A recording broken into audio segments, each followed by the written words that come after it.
And welcome back, everybody, to Creatives Chat. I'm Rusty. I'm Peter. And Peter, we have a very special show, don't we? Tell everybody who Ooh. we have on our show today. Rusty, we have a certified Vibrational Sound Master Teacher. We're going to learn all about that. Our guest combines his 50 years of experience as a motivational speaker with years of research in metaphysics, science, sound, and spirituality, a true pioneer in the field of healing, awakening, and raising the vibration of our conscious and human experience, Mr. David Hulse. All right, everybody, let's tune in. Streaming from Retro Earth Studio and brought to you by wearehistorically.com, Conscious Human Apparel, and Learn to play jazz piano like a pro, by a pro, with Jazz Piano Pro Essentials at jazzpianopro.com. Again, let's tune in. Well, first off, I just want to say, David, thank you so much for coming on Creatives Chat. It really is an honor to get to finally meet you after really awakening so much deeper into the power of vibration and sound. I think the one thing with the Soma Energetics training that I've been doing, I've just learned so much that I thought I already knew. And it just, when you peel back that layer, it's just another playground to explore. And I'm like, oh my gosh, this changes the way I see sound and vibration. And even with my own energy work, just the healing aspect and just the potential of what just unlocks just naturally is just, it's beautiful to see it unfold. So thank you. Yeah, you're so welcome. That sounds great. And for our listeners, how would you like to express a little elevator pitch of solfeggio frequencies? Well, I see the solfeggio, this is my take on it. Everybody's got a different little slant, but I see it as a code, a series of frequencies that is a code to awaken our innate abilities to be able to process this new fifth dimensional photon energy that is penetrating into our third dimension. And the work that I'm doing right now is opening the heart portal for that to take place. So I'm excited. It's an exciting time to be alive. It's kind of like, maybe the book, the famous book, The Tale of Two Cities. We live in the worst of times and the best of times. Yes. Spiritually, it's the best of times. Yeah. Yeah. And there's so much potential. And I think that's what really has sparked my interest so much, is when you see how much information has been hidden from us and just how much is naturally unfolding. I think this just aligns with everything that a lot of people have been awakening to these past 2 years, especially this past year, pretty readily. Right. Well, we use so little of our really everyday consciousness or mental capacity. And we only use 3 to 5% of our genetic material. Yeah. In the past, in the Newtonian days, it was seen as junk DNA, but now it's seen as potential to process more solutions to diseases and illnesses. That's going to completely take us to another level of what health means. And to me, in Soma Energetics, health is not fixing what's broken, but it's restoring us to wholeness. And that right there, the nothingness. I think, the one thing that really resonated with me is your journey from a fork in the road, how experiencing these really what people would call like high spiritual awakenings, those unfoldment experiences of just pure recognition of just the unfoldment of just our pure being, that emptiness, that stillness, that calm that just radiates the love. And to see it just build understanding throughout the years and have it build into this amazing, really I like to see it as technology and this art and this craft. It's been really cool to see the journey, and just to be able to talk with you about this and dive into consciousness and energy is it's awesome. I mean, as you can see, I'm ear to ear. I'm stoked right now. Same here. So for our listeners, this concept of fifth dimension, I think I really like your take in the sense of, the unfoldment of our potential, rather than a lot of people thinking we're just going to phase in and out of this material world, where it's like, no, it's bringing the fifth dimension into really creating this heaven that we know is possible, because it's really just bringing out our potential. How did you really have this recognition that it's like, no, it's in, and it's all about raising your own vibration within yourself and tapping into the higher self that is? It always is. Well, I don't come from the what I call the ego system of separation and lack. And so many people think we don't have things and we need to get them. I think it's already built in our creation. And we have to think now more vertically. We can't think of linear. This follows that, and it's all there. And now all we have to do is find a frequency match to what already has been given to us innately, inherently, as our kind of birthright. And all we have to do is match that frequency. So it just comes back to the whole idea that everything that is created in a new spiral, a new cycle, a new dimension, all goes back to vibration. Now, as you know, my background in my young years was as a Christian type Bible minister, but even that itself is so deeply coded within the beginning. It said God moved across the face of the deep. And I started doing research on this word moved, and I found a concordance that said God fluttered across the face of the deep. And I thought, well, that's interesting. Yeah. And then I found an ancient one in the literal concordance saying God vibrated across the face of the deep. And I thought, we got to get back to vibration. God is a vibration. And if we can learn that vibration, then we can start bringing in all of that potential that we can resonate with and manifest it. And that's really my vision, is to manifest this. Also, I want to say to you that my great vision is our evolution to the next level of what it means to be a human being. I think people's modalities are more too based on I'm broken, fix me. And I don't come with that teaching in Soul Energetics. I teach that every practitioner should come from healing their mind of misperception that we're broken to wholeness. And let's work with the wholeness of each person by getting rid of those things that block that wholeness from getting, into our life as healing. We call it healing. So it's a whole new definition to healing, right? Yeah, 100%. It's not fix me, I'm broken, but it's restore me by removing the blockages so that my wholeness can manifest all the way to the cellular level that drives my cellular division. Yeah. And the fact that you come from the sense where, it's all about the energy. Everything is energy. And if we're not focusing on the ethereal aspect, it's never going to manifest into the physical. And I think one of the things that really resonated with me incredibly strongly in the sense of, the real recognizes real moments of the healers.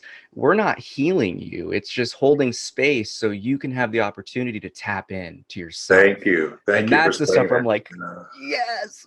Yes. There's a quote by Robert Frost that says, we're not just teachers, but we're awakeners. Ooh. And I teach each practitioner, you're awakening their potential and facilitating that potential to manifest at the level in which that person has reached a consciousness to manifest it. So it comes back to raising consciousness, isn't it? Yeah. Yeah. I mean, again, we are the creators of our reality in the perspective aspect, and we only know what we know. But that's what I find is so powerful is I've experimented with some of my clients, in terms of the tuning forks and really just seeing what resonates with them in terms of the dowsing with the pendulum. And it's been fascinating just to see the different responses from everyone in terms of what's released, where the tension's held on to. And that's the one unique aspect. And to see them just kind of consciously have that exhale of relief and then it's just gone. It's just like, oh, that's fascinating. Where to go? It dissipates, right? Back into the ether, and it just gets reabsorbed. Yeah. And then recycle it as good potential energy again. Yeah, I love it. And that's the coolest thing is, in terms of your early years in the ministry coming back and then seeing this change and really the old paradigms falling, you had these mystical experiences early on that really led you on this path. When you look at it now, this was a magical ride, is it not? Like, what a beautiful dance. But it truly is a part of my story. I know I meet a lot of people that regret the early part of their life when they were in a certain fear-based religion or something like that. And I tell them, don't do that. It's part of your story. It's part of what got you where you are today. Embrace it. And I do embrace that part of my story as I believe that I've lived an equality of 4 lifetimes in this one. That's what I was told in an in-between past life regression, that I actually had signed a contract to live up to 4 lifetimes for me, and that they were looking for enough souls to take on these different lifetimes in this one to reach the level of collective consciousness to stabilize the new norm that's coming in. And I call them the light workers.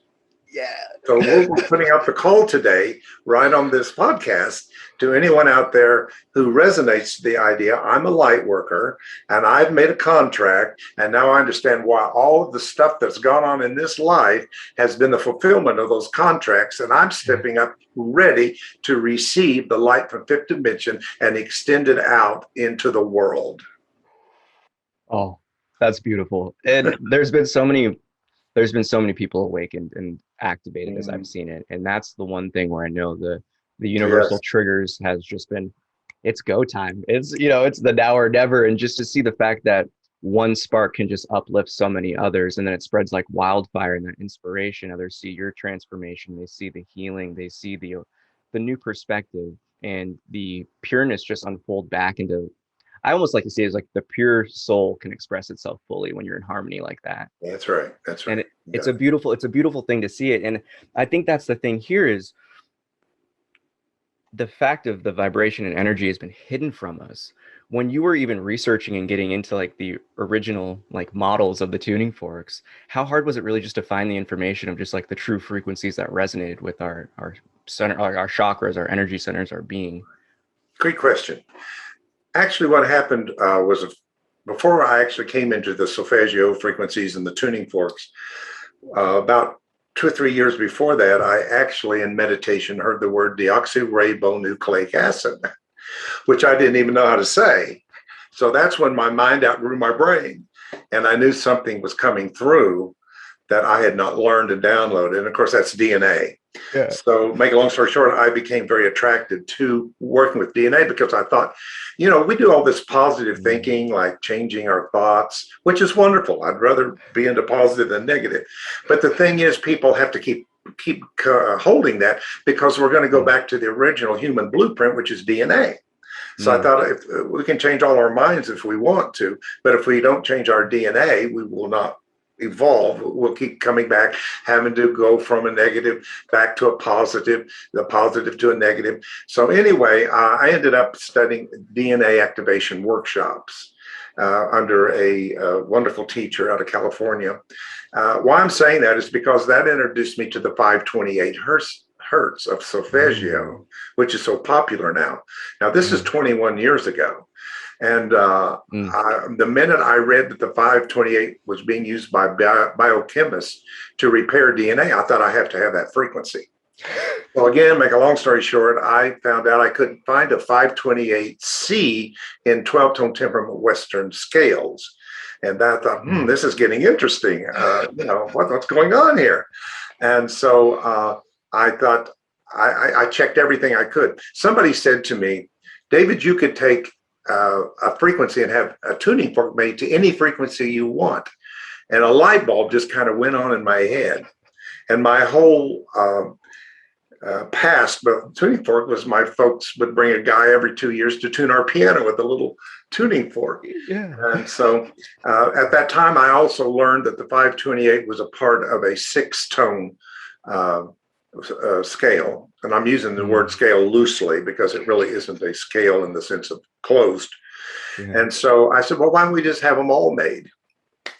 And I'll tell you, Peter, when I held those 6 forks in my hand, I stood at a fork in the road.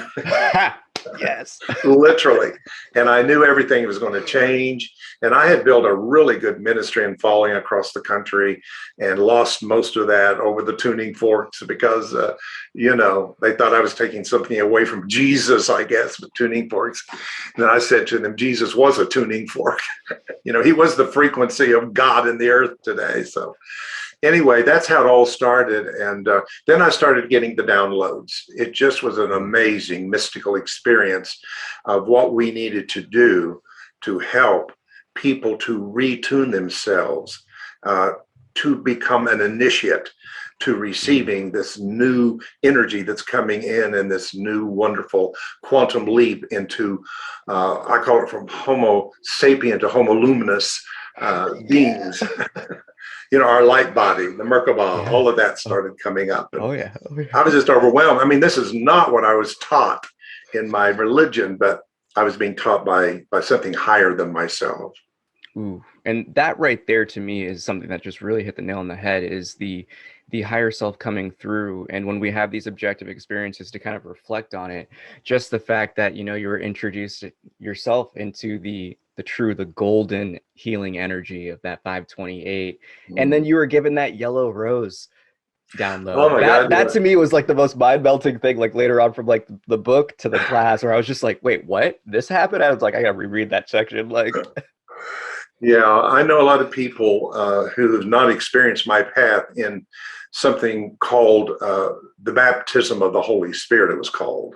Now I have a more different take than I did back then, but it was an experience that happened to me around 17 years old that was so powerful, Peter, that it knocked me off my feet, literally. And in that time that I was in another place, I received a kind of an inner vision. And I'm not trying to sound like I'm a person who gets visions all the time, but this was a life-changing vision. Yeah. And in my inner eye, I saw this most brilliant light that I could not explain. It was not a third dimension light, but it was so brilliant. And out of that light, it said, go and gather me 12 yellow roses. And I remember being so excited that, I just assumed it was so-and-so and who I'd been taught, Jesus or some saint, but I didn't see a form at all. And so I was so excited. So I went down to a florist and I wanted to get those yellow roses, and all the roses were wilted and whatever, but I found one. So I went to 12 different places before I could gather the 12 roses. And I took them back to this light and presented it to them. And the light said, now go and gather all the truths out of all the major religions. And when you give them unto the people, you've given them unto me. I didn't even know what that meant at 17 years old, but something in the cells of my body lit up. And I think I did know what I didn't understand, if you know what I mean. Yeah. I had a knowing, but the understanding came later. Yeah. And I've literally seen that take place for the last several decades, that I have gathered so much out of fragments of truth that has come and scattered out through everything. And finally, it came into physics and science and quantum physics. And I tell you what changed everything is just this quote, everything is energy. It changed everything for me. And it moved me from a religious idea of spirit, soul, body to everything is energy. Yeah. That was a paradigm shift for me, because I thought everything had energy, but I'd never heard everything is energy. Yeah, it's way different when you think about the human vessel and what it really is in terms of this vehicle of operation, in terms of what we truly can do in this plane, and how much we've been stunted is always fascinating, especially when these things start to unfold, and the consciousness. And I think this is the coolest aspect of living the life of that deep trust and knowing that faith really does guide you into these all, serendipitous, coincidental opportunities that just unfold you even deeper into this great mystery called life. Yeah. And there's never been a time that we need to be more tuned to our own intuition and guidance right now. We're in uncharted territory right now with all the challenges that are going on in the world today. And I'm not sure we're going to get it from systems, I call them third dimension systems that are breaking down, right? And I try to teach people, if systems are breaking down, whether it's political, financial, educational, I don't care what it is, it's in jeopardy right now. It's because something's breaking through. And I was asked in meditation, do you want to work with what's breaking down and try to fix it? Or do you want to work with what's breaking through? Again, my head didn't know what that meant, but that this intelligence that was awakening me said, choose what's breaking through. And so that's what my whole teachings are about, is helping that light to break through from fifth dimension and to dispel this so-called darkness. And darkness is only a lack of awakening of potential. Yeah, just the absence of knowing. Yeah, that's what's waking up, is our potential. And that's the thing that's really exciting, because, I'm going to loosely paraphrase Buckminster Fuller here, but it's, I see the tuning fork and just bringing it back to frequency and energy is eliminating an old system and transforming it into something that it makes everything else obsolete. Because when you come down to focus on the etheric first and really uplift the ethereal energy systems, it ties into every religion, every philosophy once you really break it down. And that's the stuff that is wild to me. I'm just like, you really have just done such an excellent job just taking all the pieces for the different religions and showing, like, purely simply saying that, like, this is what they were talking about. You can see it. There's no minced words here. Mm-hmm. Good. This whole idea of the etheric blueprint, which came to me from Dr. Gerber's book on vibrational medicine back in the 80s, prepared me for this, to understand that what drives cellular replication is the blueprint of the etheric body. And I thought, man, let's change the etheric blueprint. Let's find out where's the misinformation we have validated emotionally, mentally, and bring all of that and that coalesce into an inferior blueprint that produces an inferior body, right? So if we can change the blueprint, we can change the body and raise the vibratory frequency of the body to become a body that is less receptible to illness and sickness and maybe even death itself. Not everybody's going to physically die to make this transition. I really believe that. And that's why I like the Merkabah idea of this light body, this light suit that we can wrap ourselves in and begin to transport into all these different dimensions without dying to go there. You know, religion says you got to die to go there. And I'm saying, no, you got to live to go there.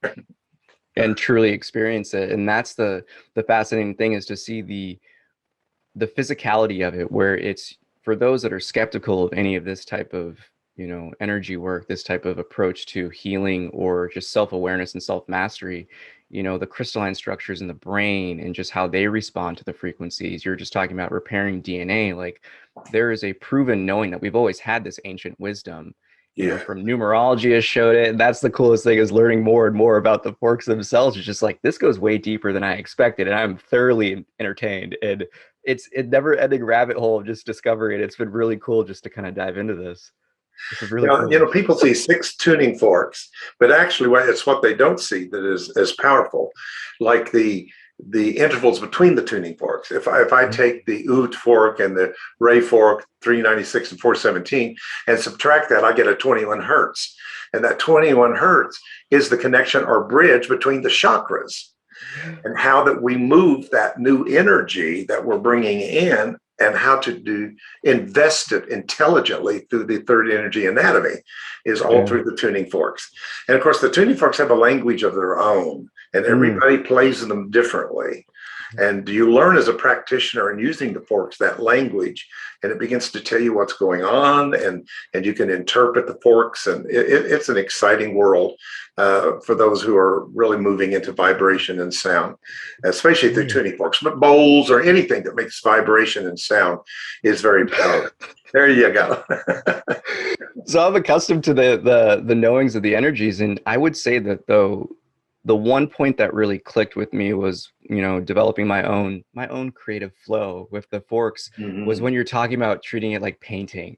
That, for me, just like something clicked, and it just changed the practice. And just to continue to develop it has been really fascinating, because I practice Qigong. I'm practicing Qigong for quite a few years, and just the own understanding I have of my own energy field, and just experimenting with the different forks. And I will say, for those listening, there's a reason there's only 6, and when they're all at once, it's heavenly. I think that's just the one way I can express it. It was such a unique sound, and it was a very transformative experience. There was a recognition that arose in that moment where I was like, oh my gosh, yeah, the total, the full spectrum of the colors and just the energies, and that one emitting light and frequency was just, it was a beautiful harmony, and it left me speechless. So yeah.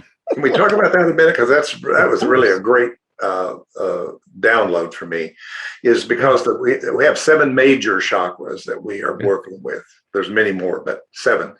And I only had 6 forks. And by the way, I have chosen through divine guidance, I believe, to stay with the 6 forks. Most people have gone to the 9 solfeggio forks out there, but the individual that got the message of restoring the 6, I've stayed with it and been very blessed for it. Yeah. And I think people go to 9 because they know 9 is completion in numerology. But what's really cool, Peter, is if you add up all my 6 forks and do it numerologically, it comes up to a 9. Oh, yeah. So that shows 6 are complete within themselves, right?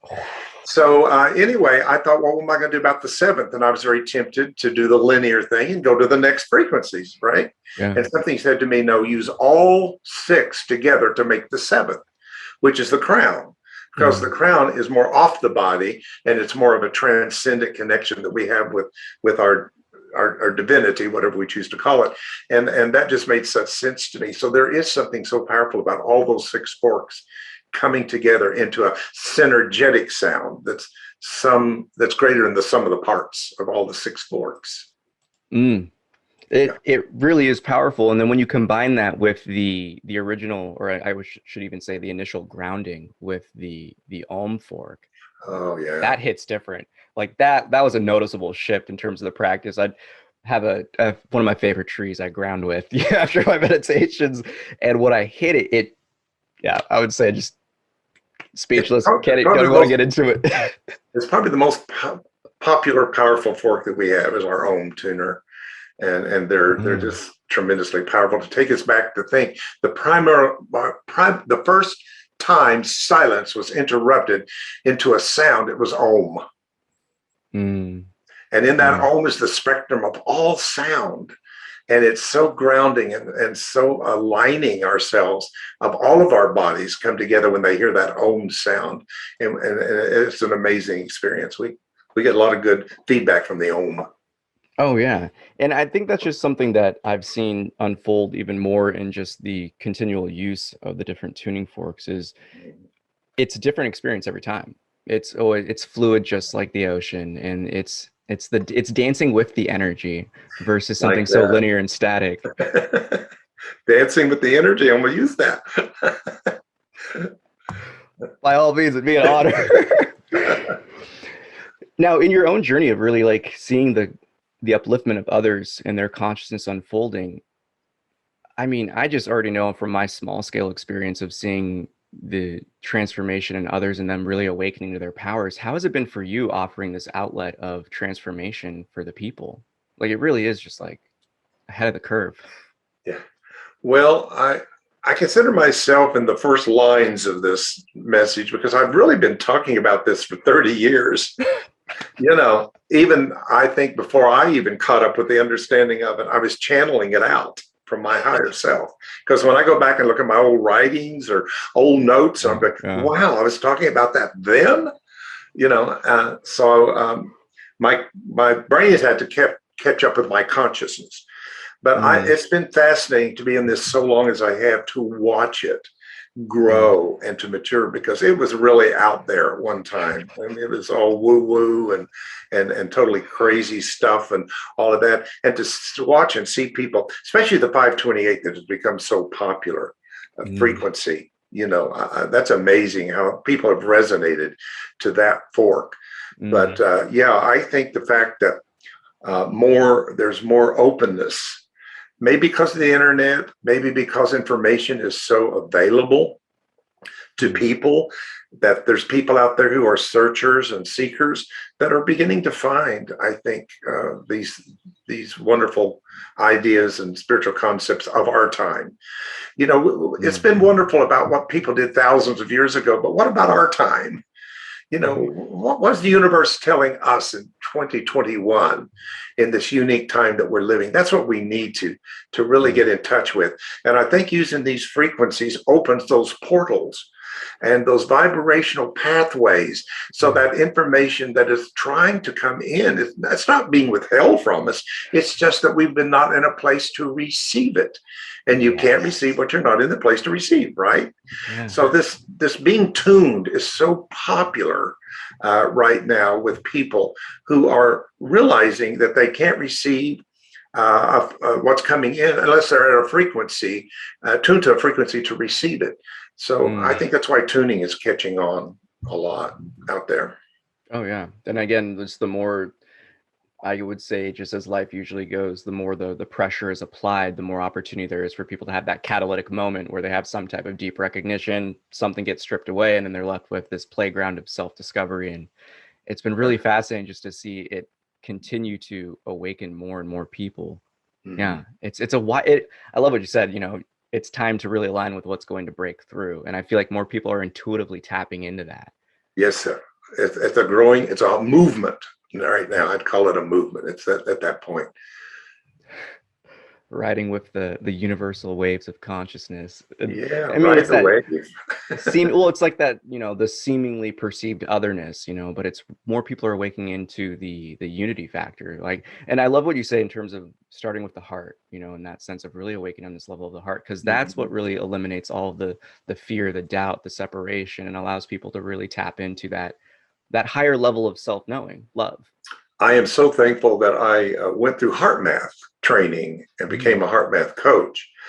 And teaching heart math and heart breathing, heart focused breathing and resilience breathing has really opened up so much. And I really would encourage people to really focus on these breathing techniques right now, because it is so important how that breath opens, especially the heart, and all those new neurons they've discovered in the heart that they thought was only in the head is now in the heart. So the heart has a mind of its own, as the old song says. And listen to the heart, because the heart's going to lead you through this time of breakdown and chaos and crises. But always remember, crises is before transformation. Facts, 100%. Yeah, this is a spiritual time. I don't care how it looks through your five senses and how challenging it looks. It is the spirit is working to break down old systems to reorganize them into new dimensions. Yeah. Right? Yeah. 100%. So not to throw Bible on you, but I love this. There's an old scripture in the Bible that says, the kingdoms of this world shall become the kingdoms of the Christ. So that means that the third dimension will become the systems of fifth dimension. And who out there wants to not step up and say, I want to be a part of that? What a great opportunity is for people to go through retraining and re-educating themselves so that they can really step up and meet this tremendous time that we're living in. And that's why I'm so passionate about the call of light workers that are out there. I call them the first fruits of the harvest. They're the first ones that come forward. Everybody will eventually. I believe that. I believe everybody will come to awakening. But I think right now there has to be those first ones, the critical mass that is going to show up in that. A lot of people in the Bible talk about 144,000. And the Bible talks about 144,000 is going to sing the song and do all of that. And I thought, that's not 144,000 people. It's a vibration. 1 + 4 is 5 + 4 is 9. That means, and I said, what does that mean, completion? And it said, all of those who have signed a contract to fulfill all their third dimensional incarnations in third dimension is completed and over and become a candidate to go into the higher fifth dimension frequency. We're changing citizenship from third dimension to fifth dimension. Yes. Join me. Right. Well, and that's the thing that I've always seen too, in terms of these, those fruits of the early harvest, is the journeys that they've gone through is really just to show people the importance of the journey of the heart and healing. And this, when, self-awareness leading to self-mastery, leading to love and just unbounded, limitless potential. I think that's the pureness that really just shows through. And it's been inspiring just to see other people get awakened just from someone else dancing their dance. I like your language. Appreciate your language. Yeah. Well, it comes back to that point, you spoke upon it, and to me, it's the most important aspect of all inner work, or raising your frequency, your vibration, whatever you choose to identify with in terms of the language, is it starts with you. Your cup has to overflow it if you really truly want to create an impact in this life. And that's the one important aspect of energy and vibration that I don't think people really fully understand due to the limitations of society where we're at right now, and the understanding of the Western physicality of things, but just how much it weighs you down. Like Yeah. everyone always has that relief. Like when you get something off your chest, you literally physically feel lighter. Okay, now let's times that by an infinite amount of emotional traumas and past experiences that you're Yeah. holding on to. Yeah. Yes. Yes. So true. And the forks really do have a potential in the sense of, I like the, now see, it was a new one for me, the bridging. That was one of the most fascinating components in terms of using the two frequencies to bridge and being able to physically feel the release and the transfer was Yeah. something that was pretty jaw-dropping. Yeah. Yeah. We teach what's called an ABBC system. A is auditory, and that's the work of Alfred Tomatis of France and his ability of putting auditory vibration through the auditory system into the vagus nerve. This is what makes a tuning continue after somebody's off the table, say an hour, hour and a half. It can go from 3 to 7 to 10 days after that because it is working through the vagus nerve system. And then the first B is the bridging, which I said is between two forks. And that frequency between, that interval between is the bridge. And then the balance is really cool. And this whole thing is based on the energy moving the fork and not the fork moving the energy. Yeah. That's what you've got to let go and detach, very Buddhic, right? Detach, and let go and let the energy move the fork. And so we do that in the sense of yin and yang, male and female, counterclockwise, clockwise until balance is achieved. And then we connect through the Ida Pingala and the Sushumna, which are I had to use Eastern words because we don't have them in the West, of these three energy channels that kind of wind up the central channel. And that's very close to what is called Kundalini work in Eastern. I've just been given it a little differently, so it can be moved intelligently. A lot of people have tried to mess with Kundalini and intelligently, and they have really done more harm than they've done good. So I want to make sure this new energy coming out of fifth dimension was intelligently invested in the third energy anatomy properly. Yeah. And I think that's the cool aspect to it, where it's, it is this blending of the scientific and the creative, the East and the West. And that's what really resonates with me, because that was a download I've had years ago where it was just like, I just had the knowing it was, you're here. And it was like, not just singling out you, it was amongst the whole of these healers and light workers that you're here to bridge the East and the West and to bring back the true ancient wisdom that was lost. And that's where I'm like, oh my gosh. So again, like just I have a great story. I have a great story for you to share, because of being raised in Western Christian literalism and all of that. All my life I heard about stay away from the East, stay away from the East. It's of the devil. It's false. It's of the East, and all of that. And then finally it came to me, everybody in the Bible is from the East, and they didn't speak English. That changed everything for me. And I thought, well, what language did they speak? So I started studying the Hebrew, the Greek, and then I learned Aramaic interpretations. And I thought, this is not what they said. And I thought, you got to understand the culture of the East. So yes, absolutely. We have to bring East and West together. It's so important. See that right there, those recognitions where you're having these really just paradigm shifts of just like, it makes everything make way more sense, because you get the truer, authentic version of what they were really trying to portray in their expressions of this wisdom. That's they're transformative. Yeah. I mean, they transform everything from what you was to what you now have become. And that right there is, even when we talk about how the kind of the Western approach to music has changed the scales, I think 1.2, and just in terms of how we worship, how we do sing, how we chant, I've noticed the difference in my own body just chanting with the forks. Yeah.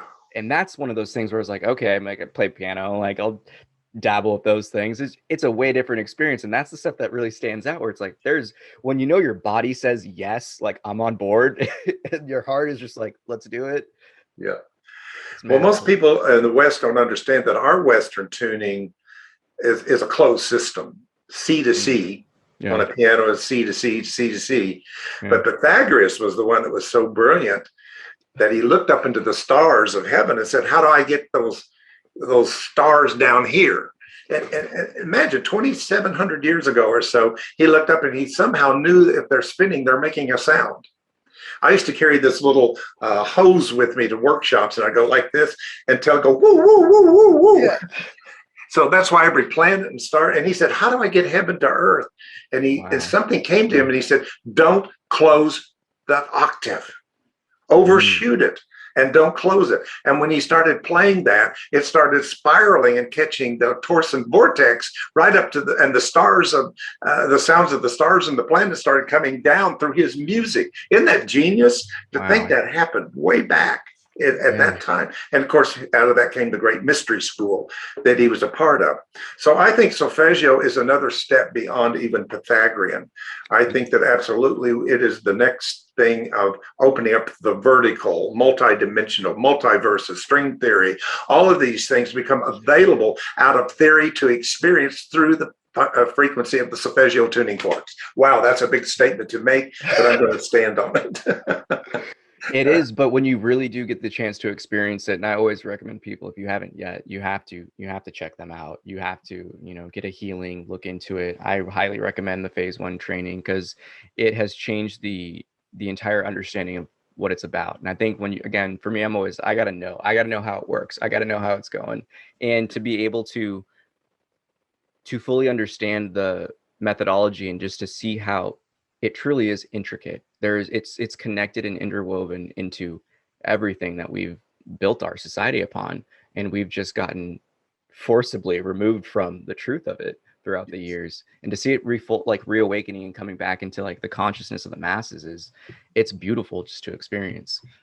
Yeah. It's a wonderful experience to wake up. We've been in this. I was telling I'm a leader of a spiritual group here in Charlotte.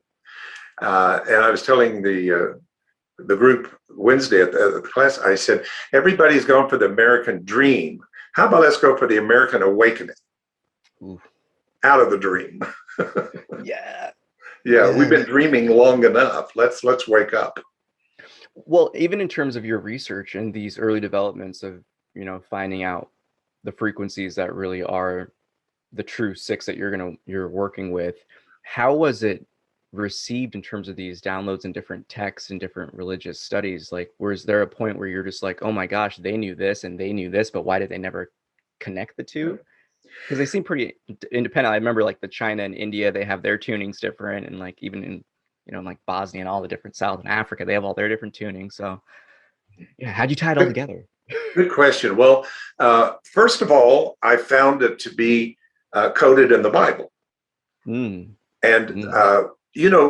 back in the day, people who were of the more elite level was taught to read the Bible different than the masses.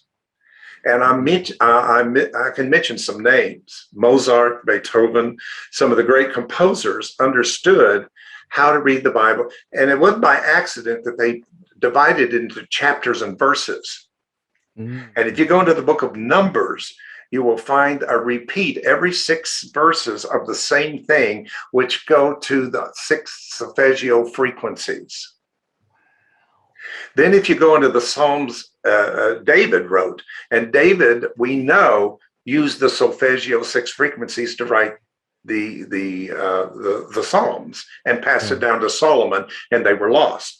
Then the Catholic Church in the pre-Nicene stage restored them into the chants, the Gregorian chants, and then it was lost and then rediscovered in 1974. So this is the 3rd time around that these frequencies have shown up.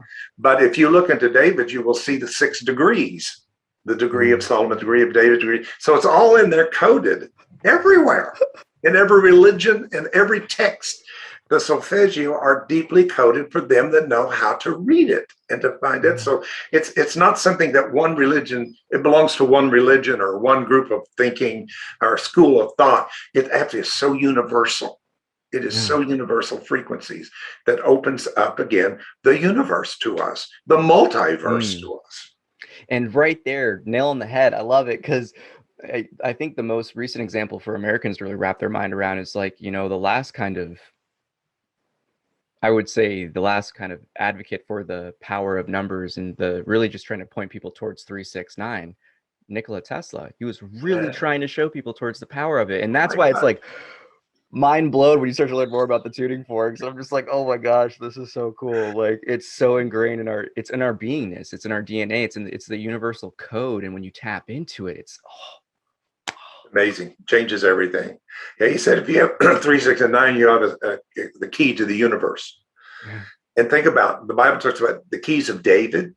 And then it talks about how Jesus gave Peter the keys to the kingdom. And I thought of keys like this. I never thought of a key as the key of C sharp or F sharp or some kind of tone or sound. So it was saying, you that find the 6 secret frequencies of this sacred scale will have the key to the next level of our evolution. I mean, this is big stuff, Peter. Wow. It is. It's that's the thing, is it's just, it gets more and more awesome the more you learn about it. Well, there's no knowing to what we can truly do, because we haven't even fully tapped into what we are. We've lost so much ancient knowledge of just the light body, the Merkabah knowing that people are just now starting to get back into. But sacred geometry, everything has been coded. It's all integrated into what we've built our society off of, and then just kind of like, just whitewash. We don't know. Now just off your memory, scrubbed. It's been covered up with some lesser vibratory nonsense, but yeah, this is the time of what I call integration of pieces that we have built schools of thought on, this piece and that piece and this piece, but something is coming together in the heart center of things, and not only the heart center of us, but in the collective heart that we all are right now doing. That's why meditation and things have become so popular, and people have been so guided toward meditation, because the more we get out of here and the more we let her, the heart, wisdom, Sophia, I call her, come forth with her wisdom and with the knowledge of him, and they couple together to begin to bring forth and manifest a whole new frequency of manifestation. Yeah, tapping back into the universal knowing of oneness and pureness and just infinite connection. I mean, we lost it here, but we didn't lose it here. Yeah, and that's the dance that it's been so interesting. You know, many people find themselves on that roller coaster of personhood, experiencing these highs and lows. But in hindsight, we always have known in our heart. It's just, are we going to listen to it, and how much it takes to kind of scrub away those old patterns and past imprints. There you go. Preach it, brother. Listen. I'll tell you one thing that is so important to me is that people understand that they do have it now. In religion, they call it the Holy Spirit. And I spell holy, W-H-O-L-L-Y, because it is the spirit in its wholeness, and the seed is in our hearts deep. I call it God DNA, if you want to use it that term. It is the very new blueprint that is trying to be activated in us, that's going to build this whole new human being. Can I share something with you out of my book real quick? Of course. I would like to. For people out there who know Alice Bailey or have heard of Alice Bailey, was really somebody, I honor these people, what they must have gone through 100 years ago or more in metaphysics to what they went through. But one of the last dissertations that she made, she gave a prophecy. And why I want to share it is because I think the people that are probably going to listen to this or listening to this are not listening to it by accident, but I think they are here to hear this call and to manifest this this prophet. It's not very long at all. The response of the human mechanism to the world of sound will cause developments that will usher in a new age. And by the way, she's the first one to term this word, coin, new age. It will be an age in which the world will be carried forward through the medium of sound, and eventually using words of power and the efforts of trained sound workers. Now listen to what these sound workers are going to do, she says. Understanding the nature of matter, that's physics, and that is quantum level, which we have now, and comprehending the purpose of sound will bring about the structural changes and those material transformations which will establish a civilization of a new race. It doesn't get more powerful than that.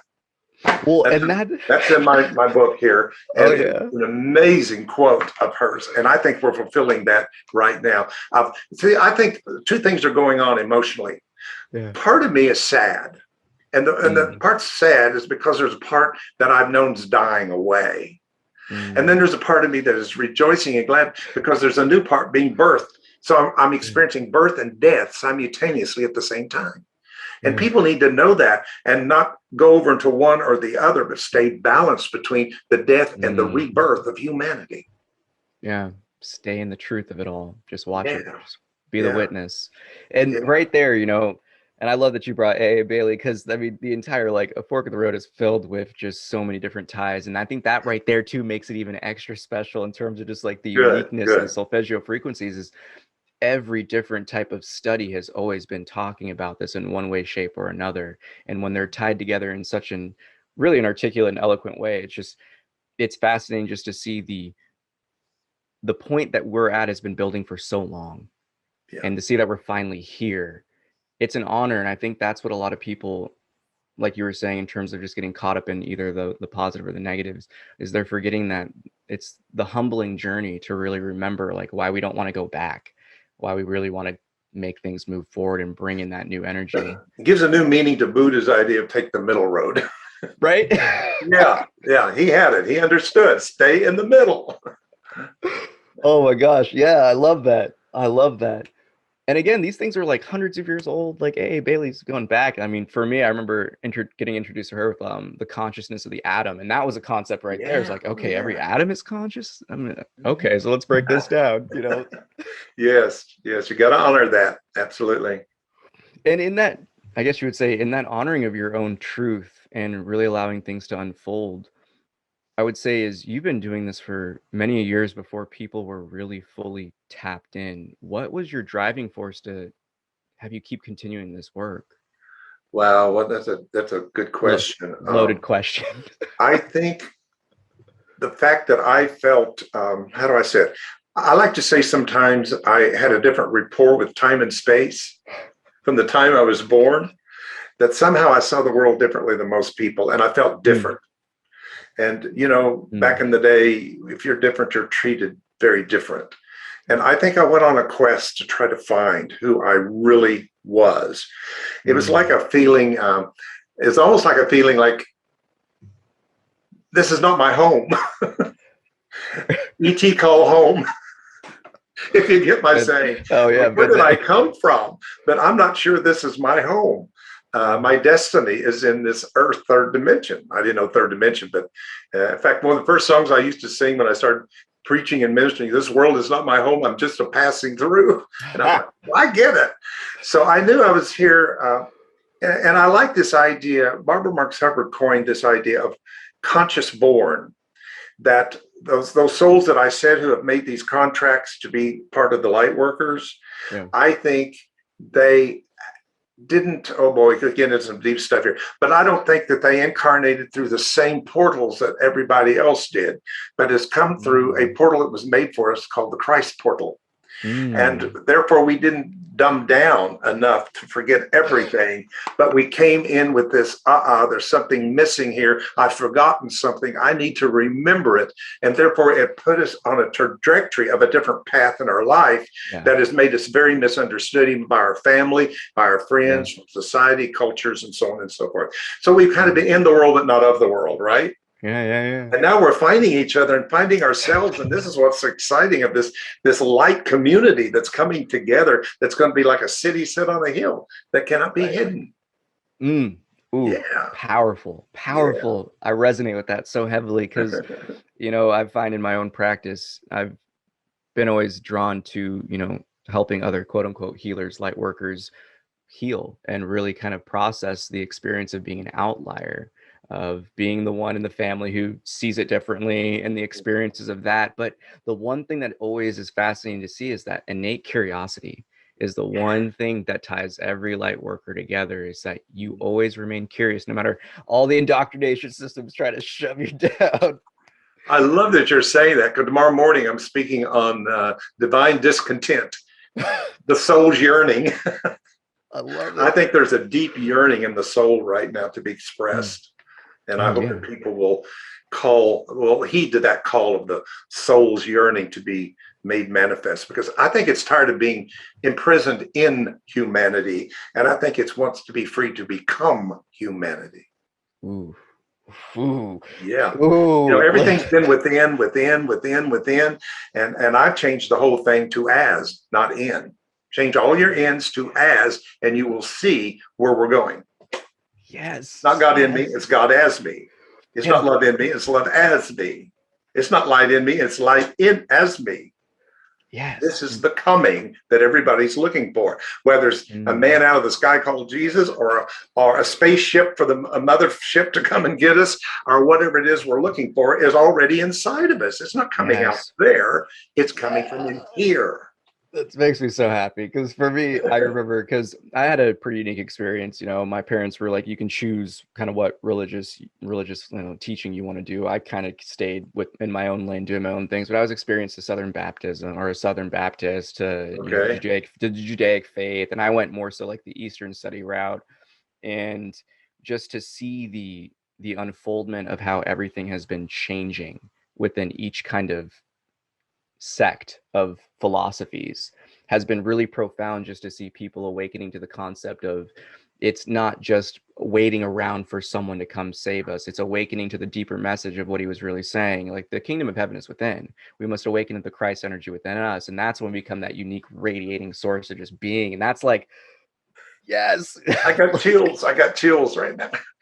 Yeah, I got chills. I've so witnessed what you just said. That's the message of our time right there.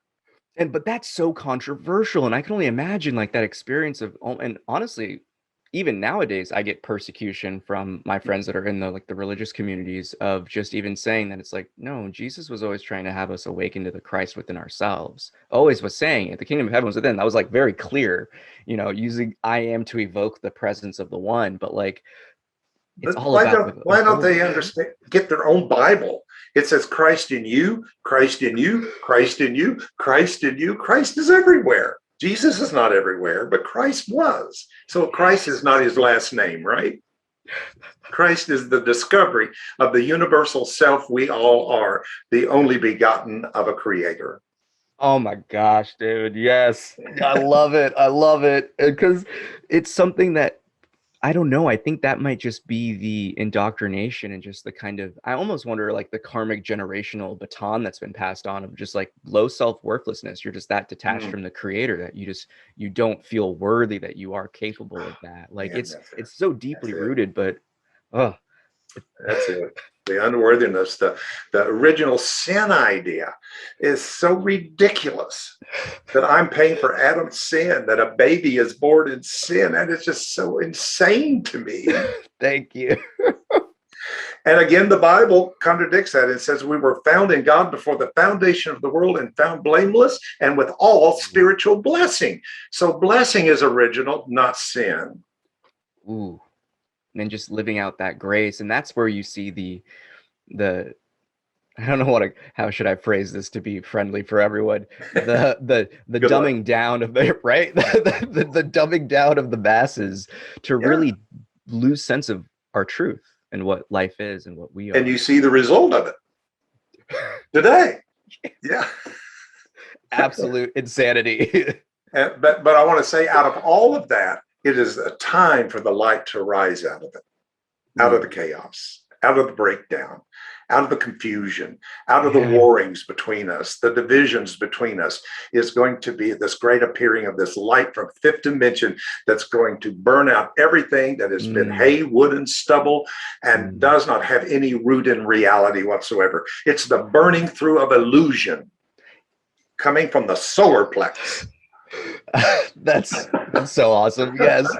But that right there, I think that's one of the reasons why a lot of the networks and communities have grown so much, because there is going to be a great period of transition. And I'm just grateful. I know myself, I wake up in gratitude, just being like, oh, thank you for the head start. Because I could only imagine what it would be like to have the rug just pulled out from under you, and you're on your butt, just like seeing everything like transforming and changing around you, and you still not even knowing who you are. Yeah. I can't even imagine that. And that's why I appreciate people like yourself and your podcast, reaching out to whoever you reach out to. So many's doing that now, that we're just through technology being able to reach so many people, and to break down these time, space continuum and become one. It's amazing. It's the greater works that Jesus talked about. The greater works is this right here.